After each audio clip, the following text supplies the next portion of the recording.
this weird, awkward intro. The podcast is now up on iTunes. And I will now say, welcome to episode 0.00924644 of the Behind the Geeks show. I am joined by Pete Matheson and Scott Riley, and we are missing Richard Tubb this evening because he has had some dental surgery and is in recovery mode from it at the moment. And so he's off in recovery, and we wish him all the best. Which is a shame because we would have loved to have him on to talk about video marketing for MSPs, which is our topic for the week. And you might see us all up here with our fancy looking doodads in our backgrounds and our lighting and our nice looking cameras and all of this techie geeky stuff like and Scott's beautiful bloody nerd light up there and all of this stuff that we've got and think, is this stuff do anything? Does it work? Or is it just a bunch of geeks playing with technology and not getting anything out of it? And so tonight we're going to talk a little bit about, is video marketing and is video in general worthwhile for MSPs to dive into? We'll dive into a little bit of the how. We'll dive into a little bit of where you can use it and how to use it, as well as some confidence conversations. And we're just going to have a general topic, a general conversation and chit chat about how it's worked for us, how we use it, and we'll flow from there. We may have a special guest join us somewhere through this program. We're not quite sure yet. I won't give away who it is in case they don't join, but there may be a special guest joining us some way partway through here. And if I happen to drop off partway through this particular one, it's because I've got a raging thunderstorm above my head at the moment, and I can hear lightning cracking all around. So let's get the show on the road. Mr. Pete Matheson, I am going to start with you because you are the video marketing god of the MSP world. Everybody has seen out there. We'll all bow down to Pete, who has been doing this for longer than any of us and has got results via it and helped grow his MSP really well by using video marketing, and has got a channel, a couple of channels now, I believe, on YouTube that I believe you're into the millions of views now across your YouTube videos. Yeah, it's been quite scary actually. So with the last year, I think I hit like 1 million views on the channel. And then I went from 1 million to 2 million within like a few months after that. It just scaled really, really quickly. But I think a good question to start on is going to be, I guess the first main one of, does video marketing work? And I think the perfect person to ask actually is Scott, because I remember we had a discussion about, was it your blog posts? You had like a blog writing service. And then you made some videos. Yeah. Do you want to just talk about when you first started out? Because you've got a lot more recent experience, and mine's like a couple of years, 2-3 years old or so. Yeah, sure. So we have been doing like YouTube video marketing and LinkedIn video marketing for just over 12 months. Like literally the back end of November would be 12 months. And before that, what we were doing was we had an outsourced marketing team. And they were writing blogs and social media posts for us, and so we would pay for them as a service. They were an IT MSP specific service, and the whole idea was, we get the idea that consistency is important, putting your message out there is important. So we thought, hey, if we can, attack LinkedIn, if we can put stuff on our website that'll help grow SEO and all those kind of things, and we're just looking at that as a holistic view, thinking, hey, that would be great. But we'd been doing that for at least 6 or 7 months, and like nothing was happening. There was no traction. There was no interest. The posts on LinkedIn weren't getting any views at all, really, or any responses. And I think, as I look back at it now, I put that whole thing down to it wasn't us. It wasn't our message. It wasn't authentic to us. And no matter how many times we could say to those guys, look, I love the stuff that you're doing, but could you put a bit of flavor into it or a bit of personality into it and just make it, feel a bit more interesting? Well, I guess all of that stuff is uniquely us, and that is just wasn't coming across in the written words, I guess. We started the videos seriously when we started working with you actually as a coach. So that was, like I say, it was 12 months ago. It was November, and like the response has been phenomenal. It's been absolutely phenomenal in terms of actual leads where I can point to the video and say that video made us or brought in a £50,000 order. That one video there. And it's not even a good video. It's not even, I mean, it's not well shot. It doesn't have a good camera. It hasn't got good sound. It isn't well edited. It is not like, by all this beautiful aesthetics with all this lighting that I have around me, it is not a good video technically, but the content in there was enough that someone said, hey, I see you. I see that you guys know this stuff really well. You know it better than we do. can you help us with this project, please? And then they contacted us on LinkedIn because they saw that video. Boom. Marketing attribution at Why play. not? As we all know in the marketing space, marketing is all good and well, going out and doing all this stuff, SEO, whatever it happens to be, but you need to be making sure that you've got attribution tied to your marketing so that you know that every dollar or every minute that you go and spend in your marketing is going to, or what it's going to do, whether it's going to come back in a return for you. And Scott there has just hit the nail on the head, showing that he has got however many tens of thousands of pounds or whatever it happens to be to his top line, and probably that amount to the bottom line when you include all the other projects in there, attributable to his video marketing approach. And that's what it's all about. Pete, I'd like to say, actually, you know, that 50K that we brought in, if I look at that 50K that we brought in from one video, that paid for an entire year's salary of our digital marketing apprentice, because we have apprentices in the UK. So we have a digital marketing apprentice. So that paid for her entire salary. It paid for an entire year's worth of coaching and mentoring and help and advice that we worked with Pete on. It paid for all of the equipment that we bought. It paid for everything and still put money back in the bank. So it kind of spurred us on to go, hey, this stuff works. Now, that video hasn't got millions of views or anything like that. As I looked at it just now, it's had 5,000 views, and it is how old? It's very, very old now. It is 10 months old. Right. So we put it out like 2 months after we started working with Pete. So about January last year. And sometime in that process, when it had a couple of hundred views, someone picked up the phone to us. So we're not chasing down the leads. We're not hunting after them. That is video marketing at work, right? We've made some content, we put it out there, and I've got to be honest, someone phoned up last month because they watched the same video, which still is not a good video, and said, hey, you guys really understand this stuff. Can you help me with this project? Yeah, I'd love to.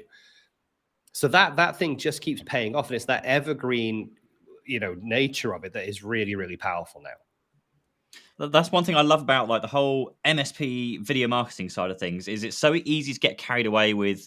You need the views, you need the subscribers, you need to get the metrics and the stats, the things that make you feel good. But actually, if you think about yourself when you go to like networking events and maybe you're like in a BNI meeting, you stood in a room full of 20 to 50 people, if you're allowed to, social distancing nowadays, what have you. But that's a room full of 50 people. If you have a YouTube channel and you try and get your clients and prospects and everything to subscribe and view and those kind of things, you can very, very easily in comparison get to a much wider audience much quicker. So the fact that in our early days, we had like 100 or 200 subscribers and views and things on our channel, that's still way more than we'd have in any one room we were out in a networking meeting. And those people that are subscribed to you are actually interested in what you're doing. It's not like you're talking in a networking room full of people that half of them, probably majority of them, don't care what you do. So actually the people that are following you, they are kind of following you on LinkedIn, on YouTube, on Twitter, or whatever it is. They're all interested in what you're doing. So they will watch, they will listen, they will kind of digest everything. That's the absolute beauty with video marketing is I would undoubtedly put more effort into producing a video that I know will get seen by more people that are interested in what I do than perhaps go to the networking events. I mean, I'm not saying you shouldn't do the networking stuff because that's still equally important. It's still good to like diversify your marketing, but it just makes sense to me that why wouldn't you do this? Because actually, if I could focus on growing this one thing that no one else is really focusing on, no one, the bar for videos is, I say it every time I talk about video, is still so low in the MSP world. There is no bar. Yeah. So if you can just focus a bit of energy on getting that working, then it can be so good for you. And exactly like you said, it's like to get something like that turn out of the first video or one of the first videos, that's insane. Like it took me, I think 6 months to come out with a first like profit-based video that we are well, okay, we've actually sold something off the back of a video. Good morning, Tom. Good morning, Tom. He's sorting out his audio by the looks of things. We do have a special guest in here. I don't know if he can hear us yet, though. But that's one of the reasons why I absolutely love doing the video side of things is that it's such an underutilized bit of marketing that if you can just get started with it. I mean, Tom's probably the OG video guy from the MSP space. We're all kind of 10 years behind him. We've just got a what in the comments as Tom turned up. So welcome, Tom. This is actually the first time Tom and I have been on a call together as well. So hello. Hello. Yeah, it took me a second. For some reason, it decided to mute the site. So I was like, I don't hear you, which is weird. I know my sound's not off. So Tom, you're joining us at it was 4 a.m. then, was it? It is. We Wow. debated because time zones are complicated. I'm like, I don't think it's 4 a.m., but maybe I do wake up that early. I don't think about when I wake up, and I'm like, yeah, it's 4 a.m. We were discussing this before. I'm assuming you don't go to bed, so I go to bed at like 1 a.m. I could not do 4 a.m. I mean, you must Well, I be- think the size of his coffee mug explains why he does 4 a.m. How he gets past. So we're just having a bit of an intro into like why getting started with video. Actually, I'd love to know. Obviously, Tom, I'm sure a lot of the viewers that are watching already know you. Perhaps just a bit of an intro on how you got started. Because for me, it was following the footsteps of lots of other people that were on there, but you were way before that. What got you into starting doing video on the channel? The big thing for me was I've been public speaking for years, long before I did. It's part of my business, public speaking, but it's also because I'm involved in the hacking community, involved in the just open source community. So a Linux conference is somewhere you might have found me quite a few times, or different hacking events. So getting up on stage, always been a comfortable spot for me. And one of the times it was, I was doing a firewall talk about security, firewall, open source, and there was not enough room in the place, like how you do those conferences and there's like so many people sign up and they're like, a bunch of people start asking, was this on YouTube? And I'm like, it seems like I'm smart enough to do that. And this is like 2015. So some of my earliest videos are just firewall videos of one of those aha moments that, well, I guess a bunch of people want to hear me talk about firewalls in person. Maybe they'd watch it on YouTube. There's clearly a demand for that. So it just kind of evolved out of that. The other thing, kind of, you always start looking like, should I do this? Would there be any audience? I think all of us working in tech have seen the same thing. You look for some really detailed thing you're trying to do, some type of task. And if you don't find it on Stack Exchange, you'll find someone with Notepad and YouTube and really terrible music that they've just played in the background. And they tab between whatever that task is, typing something and then tabbing back to Notepad. And you're like, that has 40,000 views. There's a demand to put some knowledge out there. So I said, I know how to do these things and people want to know, and I love open source. So that's where it started. And then after that, I just threw spaghetti at the wall and realized that I'm not good at a lot of other things that are on my channel. I left it on there. It's cringeworthy for those of you that are bored and want to see something with 30 views and give it 31 views and go, this is why it still has 30 views. So you already had a bit of a jump start with the public speaking kind of experience. You were already confident and comfortable on camera, I guess, or was there a bit of awkwardness with the whole kind of looking at this weird thing and talking to nobody? It wasn't an uncomfortableness with it on camera, because like you said, the public speaking thing, it was never something that bothered me. I just jump up and do it. But I do have plenty of other anxiety, social awkwardness, because if you put me in a crowd, I don't know what to do. I don't know how to engage with a conversation wise. Sometimes it can be hard unless it's very topic driven. Yeah. Oh, good. I'm in good company then. Like, this is topic driven. You asked me a question I know something about. If you'd ask me something else, I would go, I don't know. I'm just gonna drink coffee. But you're still figuring out a little bit about what you want to say and say it in a more articulate manner and not turn it into a session like, I don't know, it's going to talk for 2 hours. That's taken a lot of time to get it right. I don't worry too much because having you end up with this confidence that came with me from saying, okay, if that many people want to see me talk about something, they probably will see me talk about it on the internet. So at least I had that going for me. It still didn't get, so with the exception of the firewall videos, some of the other stuff didn't get a lot of views. But it just kind of, to me, was that easy reinforcement because, being a numbers person, right? The views tell me what they want to see, what they don't want to see. How do I change it? What was good? What was bad? And just keep pushing forward from there. Nigel, how did you get started with confidence? Because you had a bit of a different start, I guess, to your I video did. journey. I had never been on a stage in my life when I did my first video, and I was the most introverted, shy nerd that you'd ever met in your life as well. And put me in a room of other people, and I would absolutely be the guy in the corner, facing the corner, so that I didn't have to speak to anybody. And so my video journey was not like Tom's, where I kind of translated previous confidence up in front of a camera. It was more that I was running my MSP at the time, and I came across this guy out here in Australia, a guy called James Schramko, who was in the marketing world, and he's a great marketer. And I saw him doing these little 3, 4, 5 minute videos about little hot topics.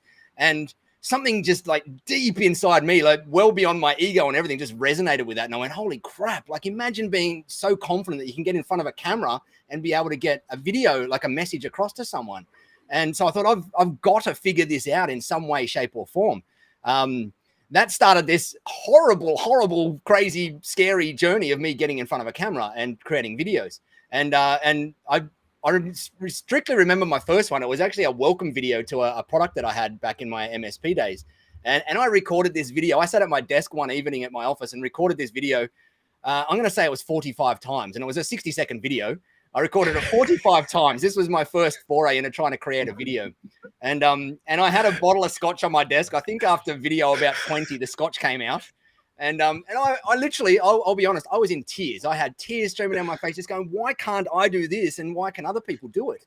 And it took me a little bit of time to get past that and get to the point where I did feel a little bit more comfortable on camera. But it was a journey. It was a journey and a half. And I am so darned glad that I had the pig-headedness to push through and come out the other side, because being comfortable in front of a camera and talking and being able to get a message across to people in this leveraged one-to-many format has been one of the superpowers that I've had in my business since then. And not only in my current business, the Tech Tribe, but also in my MSP. We started to use video, I won't say heavily, not as heavily as you, Pete, and you, Scott, but we started to use it even in client interactions. Just when I was replying to an email, I would do it via video instead of via text, and just started off with those kind of basic interactions just to get my confidence up. And so that journey for me in confidence in front of a camera was a long one, but a oh so worth it one, and a very rewarding one.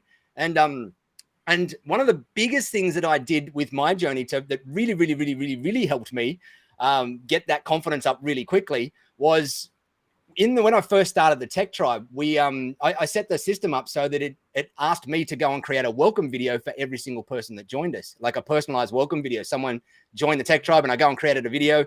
And the first videos were like, I literally had a script in front of me that I was reading out of this script, and it was cringeworthy. You'd look at it and you'd cry. And I probably did cry a few times. It was horrible. But what happened is after 50 to 100 of them, I started to just be able to say it without the script. And then after another 100, I started to get comfortable enough to play on the camera and to have a bit of personality on the camera. And then once I did 2,000 of them, I was very comfortable in front of a camera. And it didn't take 2,000. It probably took maybe 100 or 200 of these little 1-2 minute videos in a one-on-one scenario, just to one other person, to build up that confidence, which is really only a couple of 100 minutes. It's not very long because each video is only 1 or 2 minutes. But that really helped me. So if anybody's watching this and they really want to get into this video game and they feel like they've got this underlying desire to go and try it, but they're lacking the confidence, one of the best things that worked for me was that repetition of short, sharp, quick videos to people that are just one-on-one that you know. It might be video reply emails, or it might just be welcome videos to new clients or new people at clients or something like that, just to get your confidence up, to get you to the point where you then might go, okay, now it's time to tackle YouTube. Now it's time to go and play the big games and jump in with Pete and Scott and Tom and go and build a YouTube presence up here. But for me, it was starting with those basic steps first before I could get to that. I think that for me, with the whole camera confidence kind of thing, it was because everyone's kind of journey is different on the whole kind of getting comfortable in front of camera. And mine was just two things, really. It was, I can see how like the potential of what video can do. Obviously, you've got channels like Tom's. You've got all the other YouTubers out there with like 1 million views and million subscribers and those kind of things. So you can see where the trajectory goes. And then it was that no one else really in the IT space was really doing it. And if I could just get over myself, then I can just jump ahead of everyone else and start doing this thing. And hopefully that would, trajectory would go up. Those were the only two things. I hated being on camera. I don't do public speaking whatsoever. It's something else I want to try and get used to, although the last 2 years has caused a few problems with that. But if I can just get over that, and I have now, I feel very comfortable in front of a camera. If someone else is in the room, I'm not. I hate that. I cannot say a single thing if someone else is in the room. But me on my own, I close the door, got blinds on it, it's fine. And that was it for me. Like if I can get over myself and just do it, then that's the main thing. Be interested to know what Scott's just we run around the room. What did you kind of get going with video, Scott, with your confidence? So I guess I'm pretty similar to what we talked about before. I think I'm very introverted personally, and so if you put me in a crowded room full of people or like those business networking events, I hate those. Stand up and give an elevator pitch about yourself. No thanks. I'll be over here getting a coffee. I'm just going to talk to Margaret about handbags. I don't know. I hate it. I hate trying to engage with people that I don't know in those kind of forced environments, or even just like socially. I'm a terrible, terrible social person. But you put me on a stage or on a camera, and I found that I can just happily talk, and I can find tons of energy to do this and be really excited about the whole thing. And I love it. I genuinely love like this ability to give back in such a great, format. But yeah, one to many in a room, I'm just Mr. Introvert. I get my energy by being by myself and just chilling out and relaxing. That's how I recharge. And then I find the energy to be with lots of people at the same time. But I think confidence is a big thing that keeps coming up. I was chatting to someone yesterday about like, oh my God, how do you get YouTube confidence? And I can see in the chat as well, like Ishmael saying, the things that are stopping him is like confidence in front of the camera. He's shy on the camera, even though he's not like that in real life. And I think the other common thing that comes up is that people hate the sound of their own voice. Like whenever they hear it played back to them, they're like, oh, I hate the sound of my own voice. I hate the sound of my voice. But like we've done so many videos now and I've been on so many talks and, podcasts and all kinds of things now that I'm just kind of used to it. This is my voice. I don't understand why I sound like this, but this is how I sound. I should sound like I'm from Liverpool, but I don't. And I don't understand why. This is how I am. But I think the consistency and the repetition that Nigel mentioned, like just you have to start. You've got to start somewhere. And it's not like you can, I mean, we see this now, Pete. Pete and I are on a course at the moment, or you're actually master of a course, I think, that I'm on, which is a part-time YouTuber Academy. And there are so many people who've paid like $2,500 or $5,000. And it's now in week 6. It's the last week of the course, and they have not made a single video. And their approach is, I'm going to throw money at this. I'm going to consume every piece of content and every piece of learning, and then I'm going to make a video. I'm going to get all my tech first. Yeah. I'm going to get all the excuses out the way, and then I'll make that perfect video. But they won't. The thing is, you have to just start, and you'll do it badly, and you'll do it wrong. Like my first setup, literally I had an ironing board and like a couple of boxes and a laptop and like a Logitech C920 camera. And no microphones. I'm just shouting at the camera, hi, this is Cloud Nexus. But people watched that video and they engaged with it and they liked us. And you just get better. You learn things as you keep doing this stuff. But I think the confidence is something you just have to find by doing. There's no magic answer. It's not like you can imagine a room full of people naked. That would probably put you off, I think. I want to address something Nigel said, because I think it's incredibly important, is doing some of those little welcome videos. It really does help build confidence. It's an easy way to get in front of the camera. There's less, as Nigel said, he overthought it a little bit, but there's not as much you have to do to get those out there. And I have an interesting story. So even as I started doing video, one of my clients, who's an insurance agency here, local to the Detroit area, he copied me. He flat out said, I'm going to copy some of the things you do. And he started doing more video. He took his company and quickly built an insurance agency and doubled his revenues to almost $6 million in about 2 years. And he accredits most of it with his little video thank yous. Anyone who signs up, and literally he did this on his phone. He took his phone, had a phone stand, and he'd say, thank you for signing up with my insurance agency. You're the best. And that's it. I mean, like we're talking like 5 seconds of video, started sending those out and little tips. And he flat out said, he goes, I just want to thank you. I just watched what you did and said, I could do that. And he still never got around to starting a YouTube channel, but he does all this little bit of video thank yous, mostly interacts on Facebook, where he picks up a lot of clients. But he even would do video replies to people asking questions in forums, and everyone just kind of knew him personally because of that. He always lead with his name. Hey, so-and-so here, and I'm just here to tell you this is the best thing for your homeowners. Boom. And he'd explain some little concept in 10 seconds, like the shortest videos.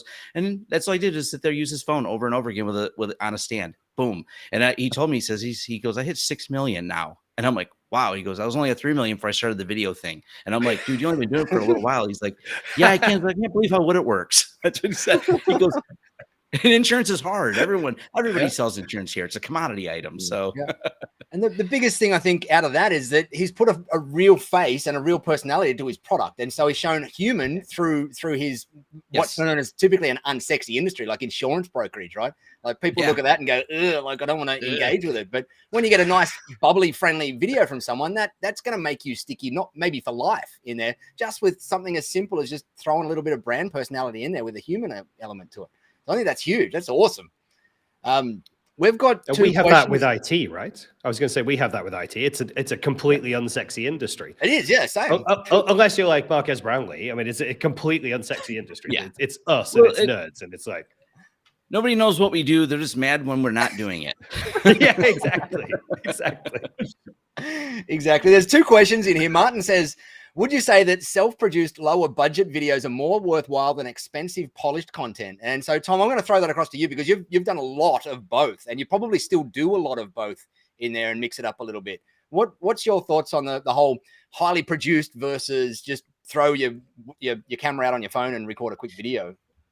Whenever someone asks me, I want to get started in video, one of the first things I point them to is Casey Neistat, the huge YouTuber.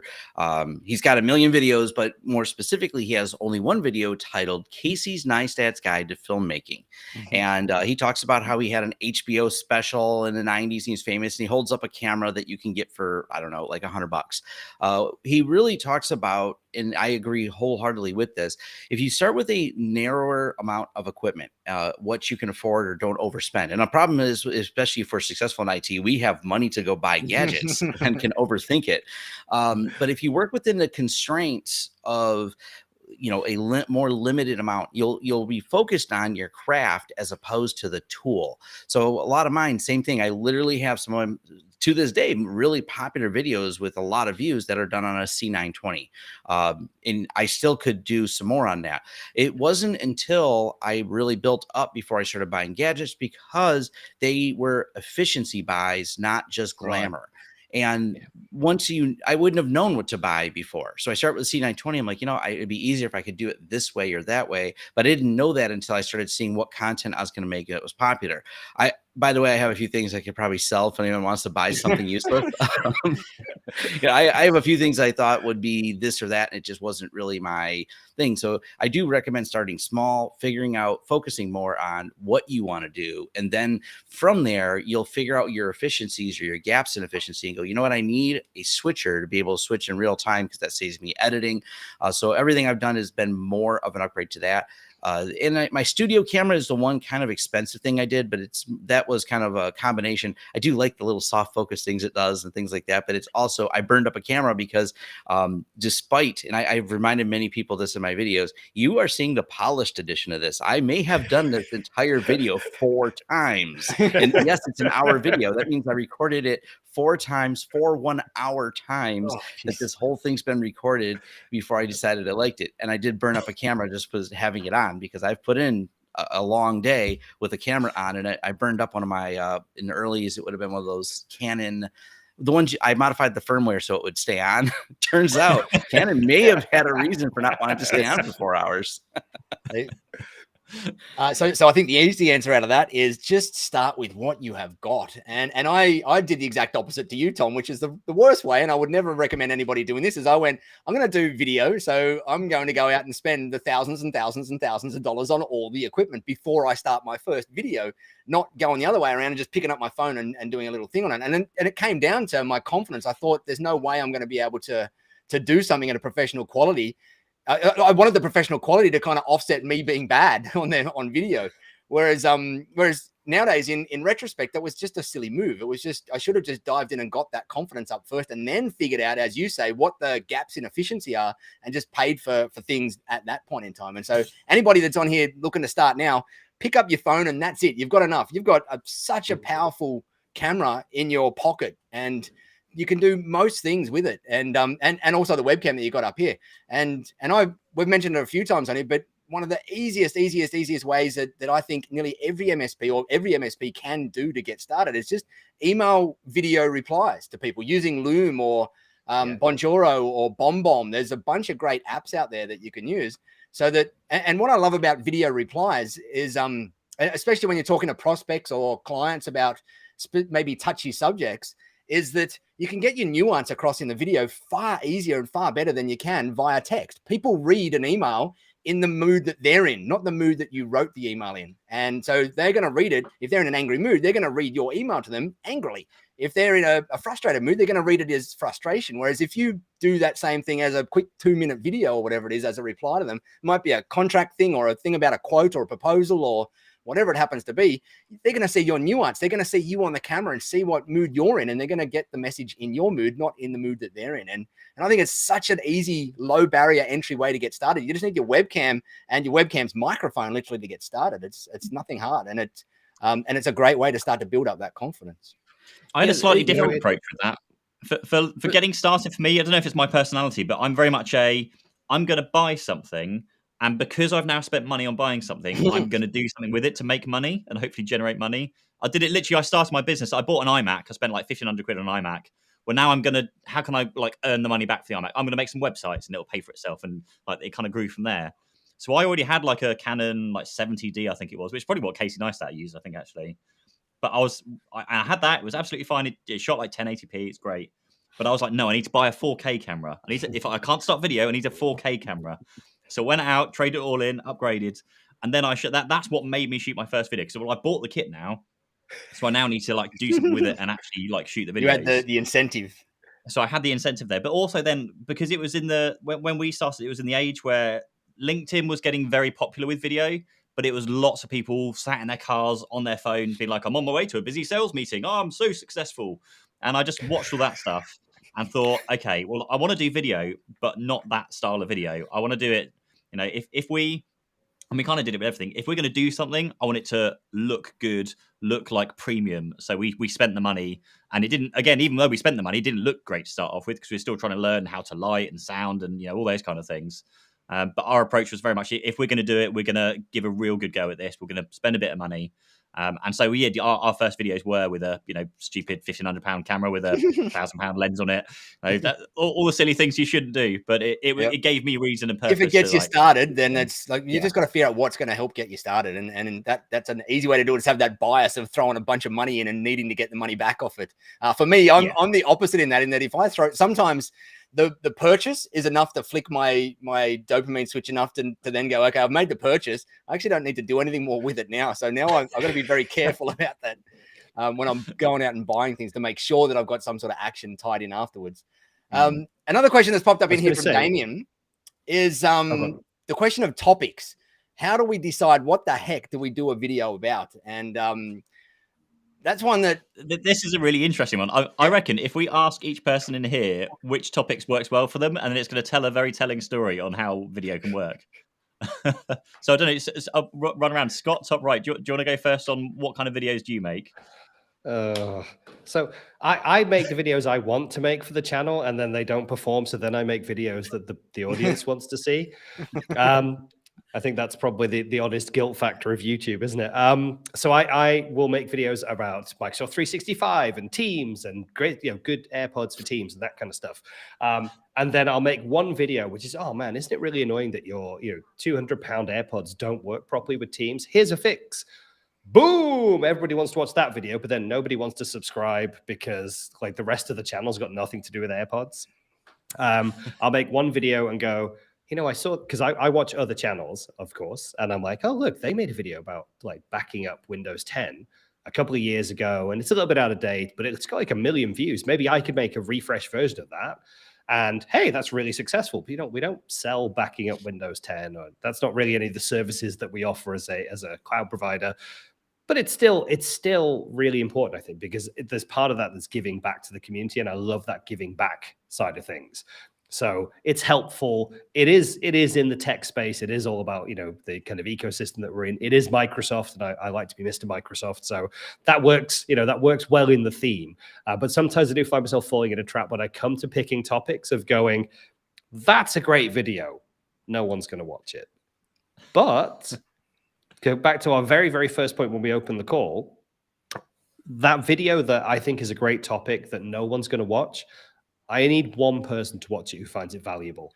And then they've come and placed an order. And sorry, Tom, before you joined, we talked about one video that we made that no one really watched, but like 2 people who did watch it, and one of those people watched it, came and put a £50,000 order our way. And we were like, boom, that's video marketing. That worked. And I just think sometimes we can get stuck in between what we want to make, what the business wants, because everything for me is it's to advertise our business and what we do, but also what the audience wants, what we know will do well for the metrics. Say something nasty about the Surface Duo 2. Everybody's on you. Everybody's watching that video and saying nasty things to you.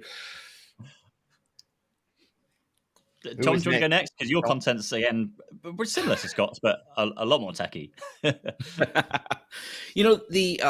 My general rule is try to be useful, whether that be in education or entertainment. Be useful to the audience. Is trying to something like, would they find value in this?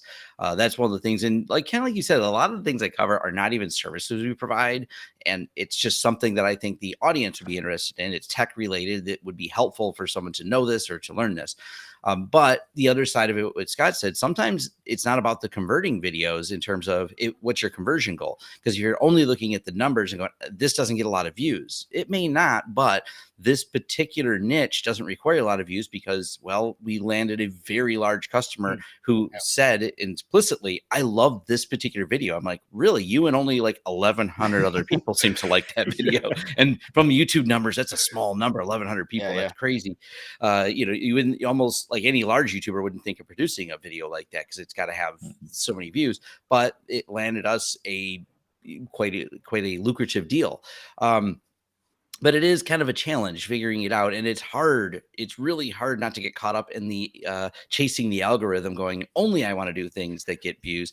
That's kind of a little bit, it can lead you very off topic from an MSP side away from your business. You have to first decide what your goal is. Is your goal just to get the most views?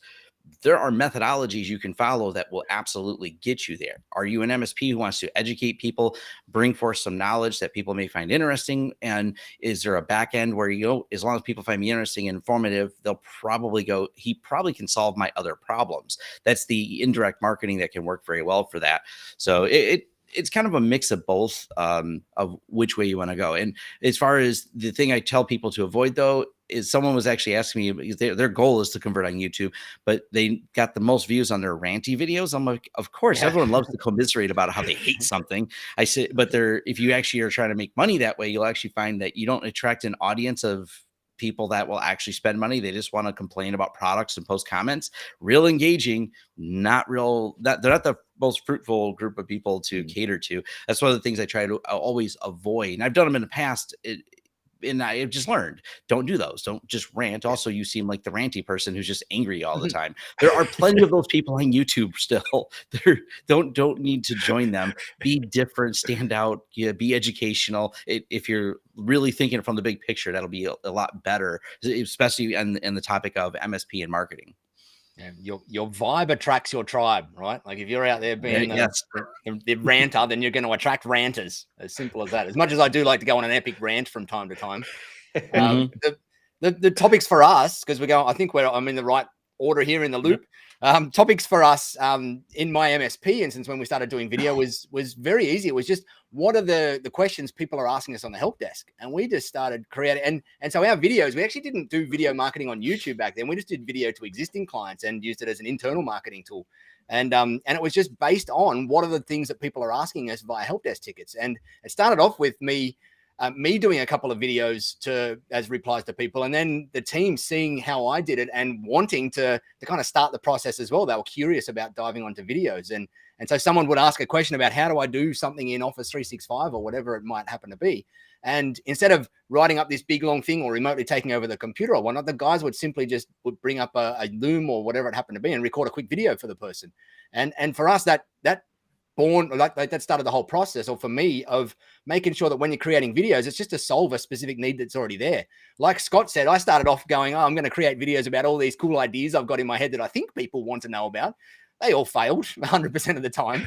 The ones that worked were all people that answering questions that people actually had out there, and still goes to this day. We still create videos to this day, nearly every day inside the Tech Tribe, just answering the questions that people are asking in there.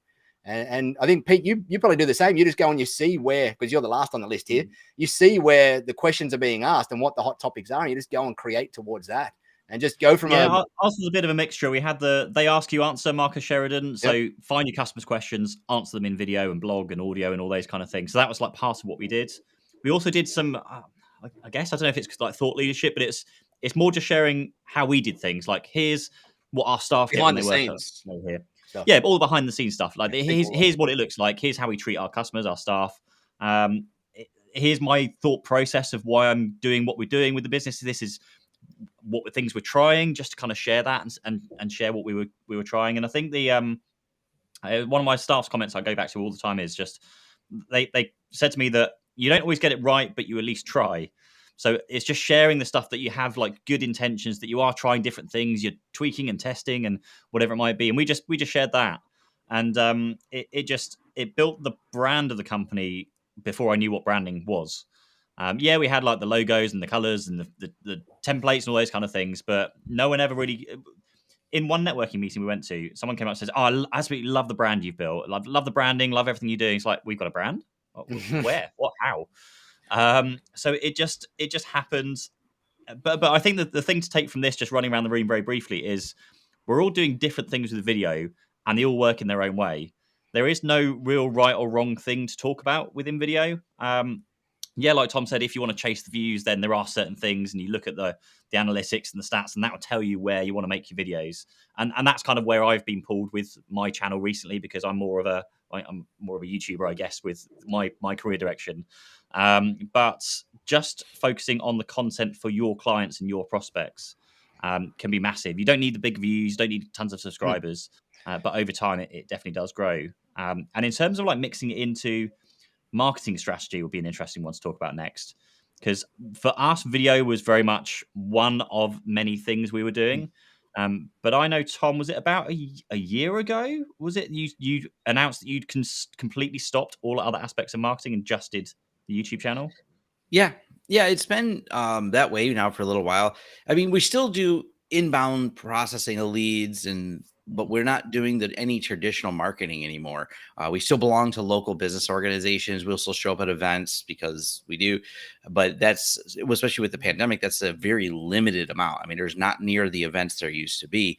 So now it's all inbound lead processing, and the only spend, if you will, is the YouTube channel, which is not actually a spend; it's actually an income. So that's it's got marketing upside down as far as like budgeting, because you're like, how much you spend on marketing? I'm like, it brings in about this much. Like, what?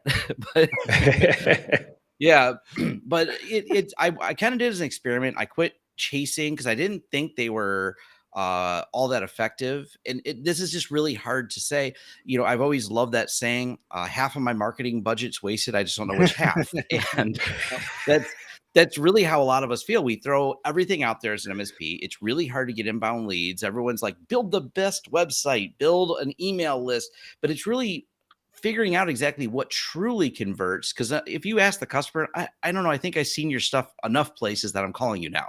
It's not as concise as figuring out how they get it. And you're, of course, excited they want to hear about your services. So you don't want to bore them with how they found you. You're like, what can we do to help? Because you're here now.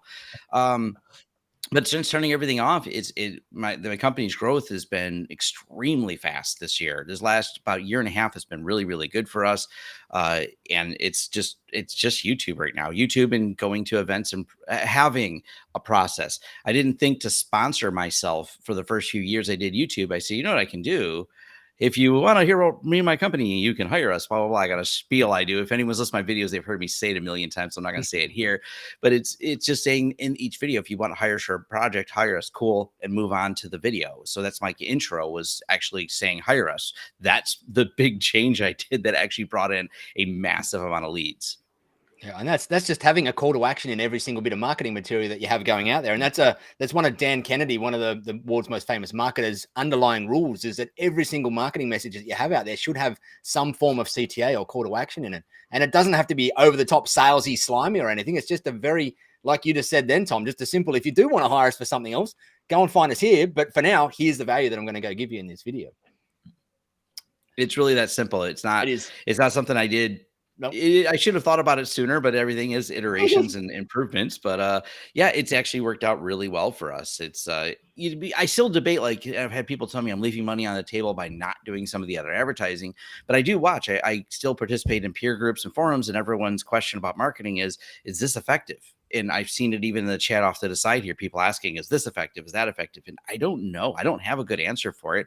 I just had someone cancel. They were telling me they canceled the contract where they were spending 10 grand a month on AdWords because they didn't think it was enough in there. I'm like, 10 grand a month is a lot. You should be able to get something out of that. And they go, we just don't feel it was doing that. And we spent that much for 6 months. We didn't do it 1 month and quit. 6 months, 60 grand. And we just don't feel we got the inbound leads that we got from the more organic things that we do for our marketing. Yeah. It's all about testing, right? It's all about like anything in marketing, especially in the early stages of marketing, is going out and, as you said before, Tom, is throwing spaghetti against the wall, like just throwing mud against the wall and just figuring out what sticks, not only in like what marketing tactics work in your marketplace, but also what marketing tactics work for you, because all of us are comfortable doing different things. And we're all talking about video because we love it and we're big and hot on video. But for some MSPs out there, video is not going to be the marketing tactic that works for them, but it's worth a try to figure out whether it's something that you gel with and you like and it works in your industry. But then once you do get to that point where you've tried a number of different things and you're starting to see some really great return from one or two of them, that's when you double down on those particular things and do what Tom does and go and wipe out everything else so that you can focus on what you do know is working well and you do know that you're good at and that you enjoy and that you can be consistent at. Because with anything in marketing, especially video, consistency is so darned important in there. And I don't know about, I think I saw a graph from maybe you, Pete, recently that that showed the rise of your YouTube channel. And I suspect Tom and Scott, you guys are probably similar in that there was, I think it was year or two of just consistent pushing stuff out, but views were literally nearly nothing in there. Then it hit this certain inflection point where it just went and took off like crazy. And it was because of that consistency. And I don't know, have any of you guys have all seen that kind of that inflection point in yours, have you? Tom, you've probably seen it the biggest, I'm guessing, in there. It's that consistency, that figuring out, what your niche is and just running with it. You talk to the wall a lot. You're talking to just the darkness of the camera and you're hoping someone will watch it. But once you kind of get over that, you're like, I'm just going to keep doing this. I'm going to keep doing a live stream every Thursday, which I've been doing for a long time now. I used to have like 4 people on there. And I think one of them was my son. And now my live streams have quite a few people. I usually get 150 to 200, occasionally 300 people on there. Kind of varies at the topic I'm covering, but I've been doing it every Thursday, whether someone showed up or not. Thursdays I am on there doing my live stream, cranking out stuff. So that consistency is huge. I think something kind of you alluded to earlier too, Nigel, was you said people read emails in the mood they're in. There's only so much you can do with bold italics and punctuation to convey nuance when you're getting someone. This is why in person works so much. It's that nuance of your voice and the way you put inflections in it and the way you express things. That's why in person is still to this day one of the best marketing. But I'm now a global company. I can't fly to Europe for every client meeting. I mean, it'd be cool if I could, but I'm not that kind of guy yet. I'm hoping to get there one day, private jet. But anyways, that's goals. But the fact that you can convey this level of expression, if you think about just the last 30 seconds of words I said, putting that in writing would look boring. Tom wants a private jet. He stopped partway through the sentence and said he's not that guy. Think about how I said it and you understood it. But how, if I were to write that, how many more words will go around it to the point where like, I'm not going to read this. Now you're seeing one of the values of video is just the nuance. Even if you're not someone who's going to try to be the YouTube star, communicating with your clients over the phone. The reason they do that, they like the nuance. Well, that's a one-to-one problem. One-to-many is create some type of really simple video you send to your clients. You put the expression in there, put a smiley face on it, send it out. Now you've got something that conveys more expression in 15 seconds than they were able to read in that same amount of 15 seconds, unless they're a speed reader. But even then, getting nuance in that limited set space of bold italics and a few punctuation is hard. So I don't know if this is going to work. I'm just going to try and is that going to? There we go. This is the graphic I always go back to. This isn't my own one. This is a guy I follow, Cody Wanner, who actually was one of the reasons I got into video. But it's that whole, what if you stop right there before like it explodes? It is a very long, consistent thing you have to do. And it gradually builds up. And then, you might make one video and that video just takes off and that kind of sets off your whole kind of journey. I've got a similar kind of point in my channel where that happened to me. It's not quite as dramatic as that. But that's what always keeps bringing me back to just keep going basically. Consistency. And that's why I think you should make your own content. We talked earlier about like using what you have and just starting with what you have, start from somewhere, because in a previous MSP that I worked for, because they used to like to put me on stage, they would also like to make videos for their YouTube channel, which was real early on. This is 5-6 years ago, I guess, for them. And they would hire in an external production company. So like a suite of guys would come in with cameras and lighting and green screens, and then they would film it all, and then they would go away. And 4 weeks later, they've post-produced it to an inch of its life, and they've put some really, let's just go with cheesy, corporate, non-music music kind of stuff in the background of it. Dun, dun, dun, dun, dun, dun, and then there's me doing the news. Hi, welcome to the news. And it was horrendous. And like nobody wanted to watch it. Nobody wants to like be part of that. We would struggle to get people to take part in it, but it would cost thousands of pounds every single time to make one of those videos. And they kind of committed to making one a month. And I'm like, okay, they did that for 6 months. Nobody watched them. They spent thousands of pounds and then they gave up. Now, if they'd have carried on doing that consistently, then they might have seen some change, maybe not in that particular format, but okay. But for anyone who's on this call, what I would say is just start with what you have, and you have to just keep at it, and you'll see that nobody cares, nobody cares, nobody cares. Oh, somebody cared about this video. Oh, it's the best feeling when somebody cared about that video that you made. It's even better when they get you on LinkedIn and go, hey, I saw that video and you know all this stuff really well. Can you please help me with my project? That's an even better feeling. But you don't get any of that if you don't start and you don't just keep going and just keep making those videos. Yeah, you're going to get like 1 or 2 views, and it's you and someone in the team. And when like I've got a team of 5, we put out a video and in the first 2 hours it's had 2 views. I'm like, not even my own team watched this. What's happening? Come on, guys. And I'm on Teams. Guys, there's a video. And they're like, we have clients. I'm like, yes, but I made a video. That's more important. And that's one of those points, though, is with the consistency, is that every one of those videos that didn't get any views or didn't get any likes or didn't get anything on it is not a failure. It's just a lesson. It's just and what it does is it helps you build your intuition about what does work and what doesn't work. And I'm sure, Tom, right now, like in the early years, you've had obviously now incredible success with video, but in the early years, trying to pick the topics and trying to figure out what worked and what didn't would have just been hard for you. But nowadays, I'm sure you don't think about it anymore. It's intuition to you. You can pretty much pick like that, whether a video is going to work or not, or whether a topic's going to work or not now.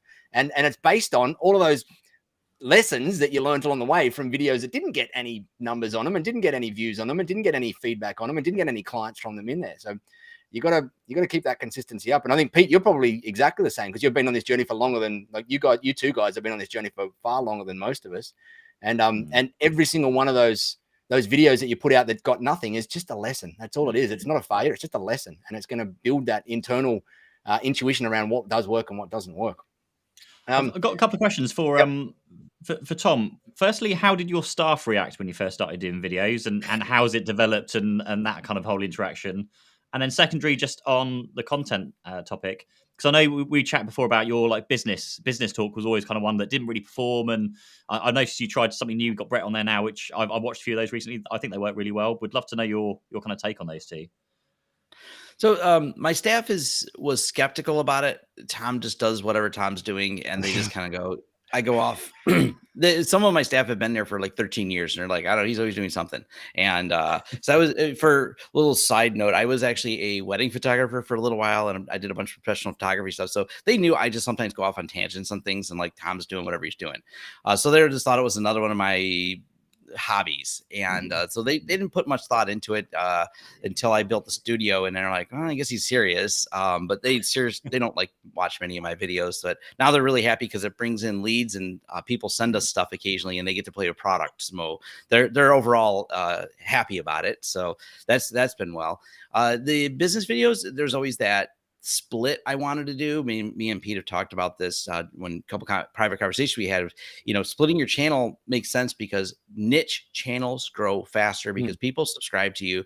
It's specifically a YouTube thing because they want a piece of content. When you throw a lot of content out there, they don't want to subscribe because they only care about one thing you do. But the rabbit hole of splitting a channel becomes very hard to manage because there's so much more work that goes into it. I mean, I could create a channel for each individual product that I cover because I have an entire series of PF Sense videos or Synology videos or TrueNAS videos. Those could each be a dedicated channel, but then getting the views on a series of channels is way more challenging because YouTube says, no, you're small. We're punishing you. We're burying your videos down to never land of views. So they're just going away. So I decided to keep them all on one channel for now. It just seems the most logical. And then the business videos are me and Brett started doing it. We actually do not get near the views. Those barely break 1,000 views most of the time, maybe 2,000. But the engagement we get, the direct messages we get by posting that on LinkedIn from people make them worthwhile. They people just it's Brett is in the background a business consultant himself. That's what he was before he worked for me. So it brings in occasionally consulting work, more business related, but it's amazing. It's just it's compared to like a 400,000 views I get on PS Sense videos. it's like good. It's got like 1,000 views, but yeah, we got 3 calls over that. Like 3 people contacted us over this video. The views are the what do they call it? The vanity metric out of the whole thing. Like, vanity, yeah. It comes down to whether you're getting the leads, the conversations, the engagement out of them, and that's really what it's about. You can, as Scott said, you can have 2 views out of a video, but if it leads to a client, then heck, that's freaking awesome, right? It doesn't matter. Yeah. And I think a lot of us, like me, initially got scared off by getting consistent with videos because I wasn't getting the hundreds and thousands of views in there.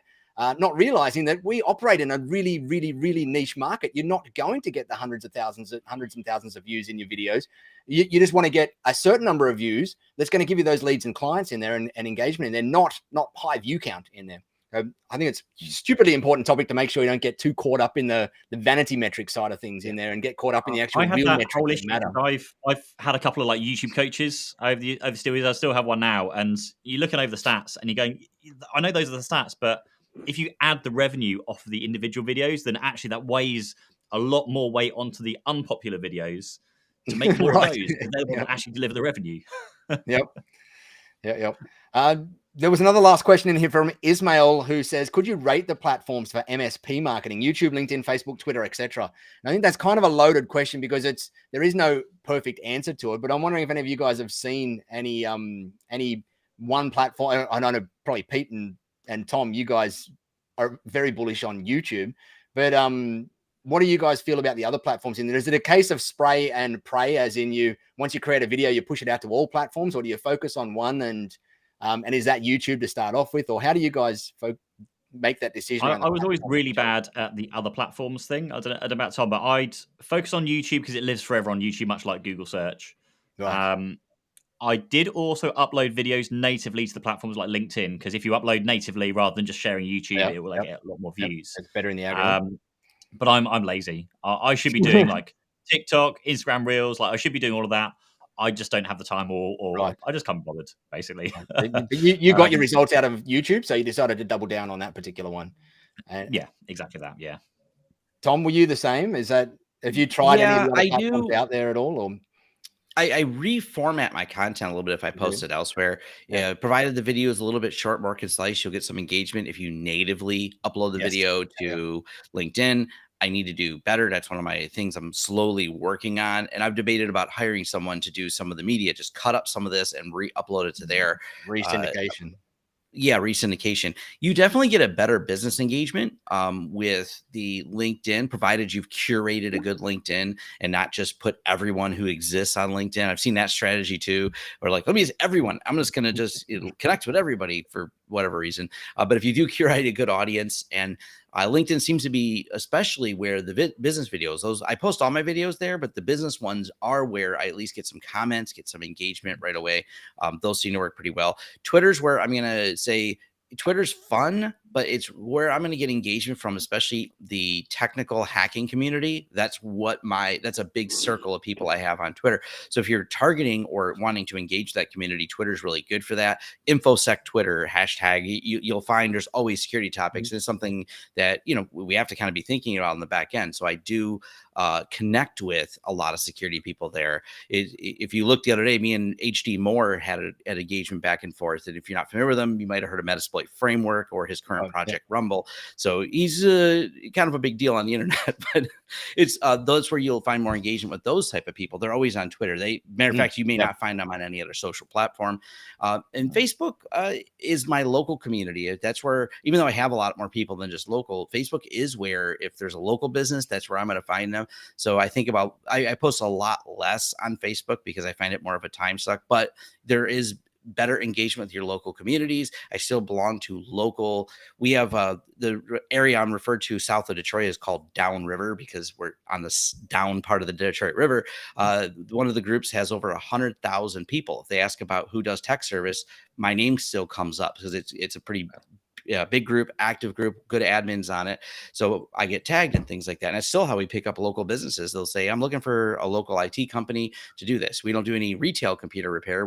But we answer that question because people assume we do, with referrals to other local computer repair places. But that local engagement or occasional, I've seen my videos posted there once in a while when I've talked about something that seems relevant. They're like, but he's a local guy. And I'm like, that's always cool. But that's kind of my tiering of it, at least in my head, of how it's been working for us.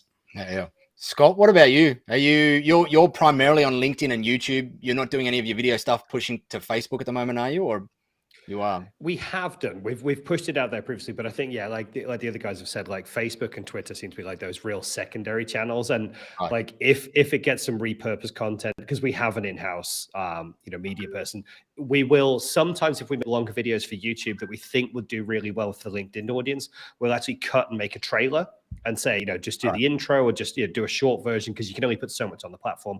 Upload it natively, put the subtitles on so that it auto plays and people could read it without sound. And then if they want to see the whole thing, then they can get over to YouTube and see it there. But Twitter, I would say, is just such a negative space generally, is people use it for complaining. Now, I actually think, and I'm not smart enough to do this, but someone is, and someone listening to this is, right? People go on there and complain about computers and IT and tech service and the guys that they've currently got supported, because it's a complaining forum. You've got 140 characters to moan, the most you can do in 140 characters. Let's go.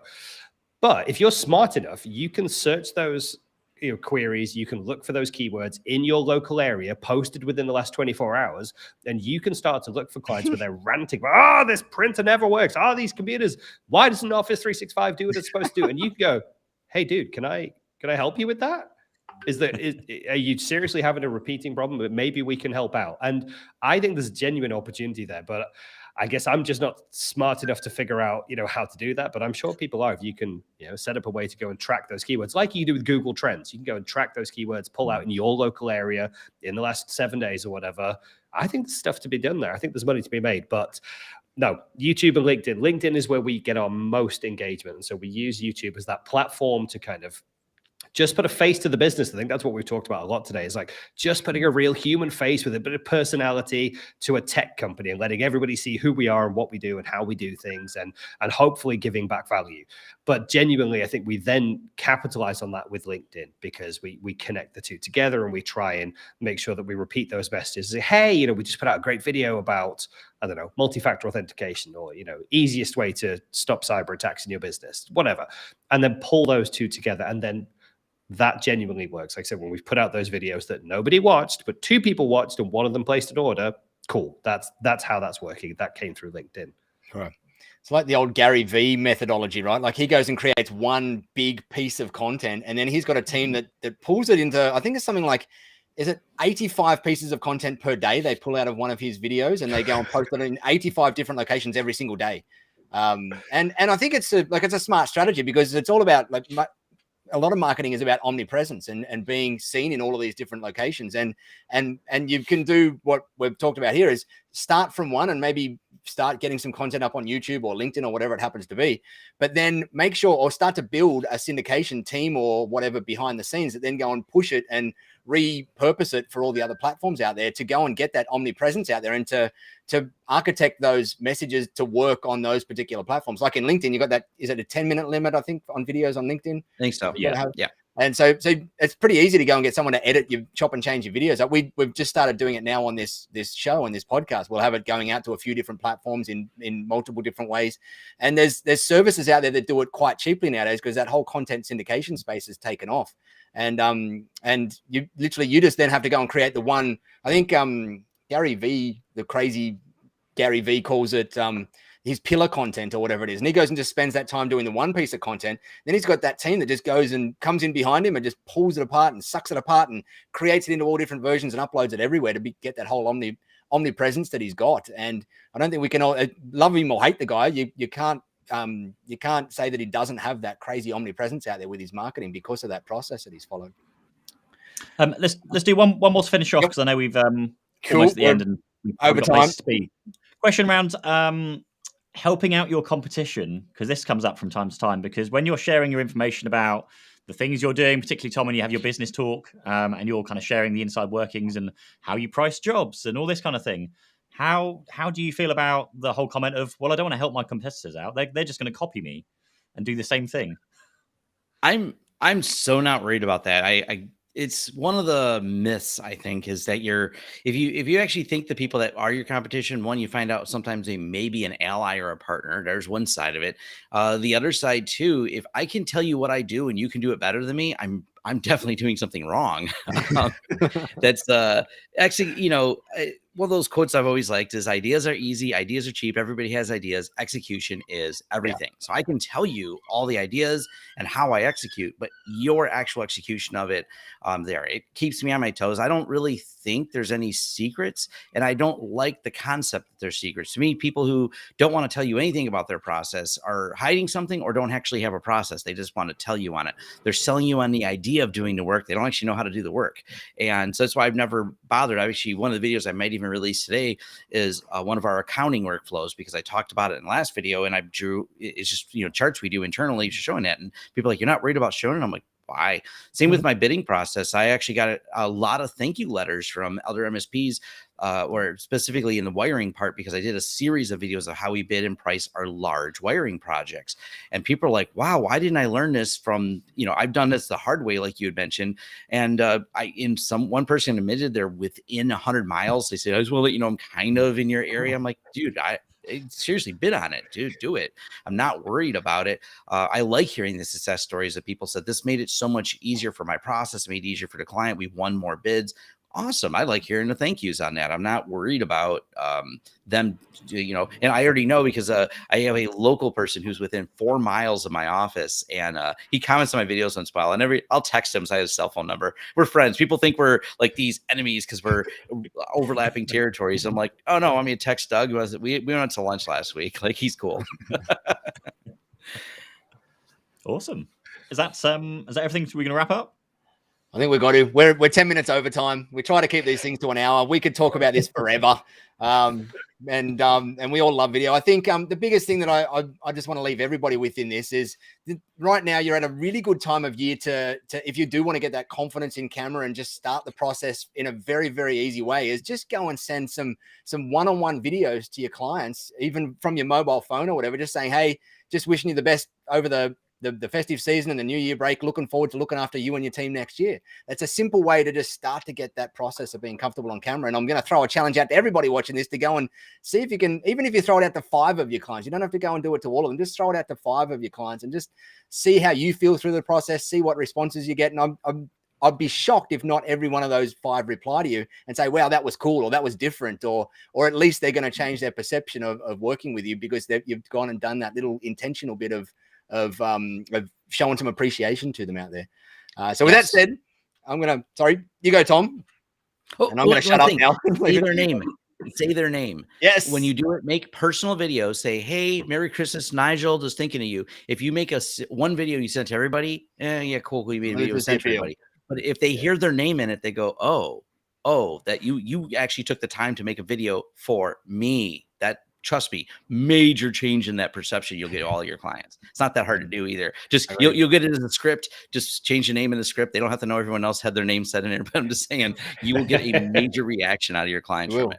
Yeah, it's huge. Awesome. Pete, handing over to you to do the wrap up. Yeah, absolutely. So thank you for joining us in this show. Thank you, Tom, for making it at 4 a.m. in the morning. That's dedication. Awesome. Wow.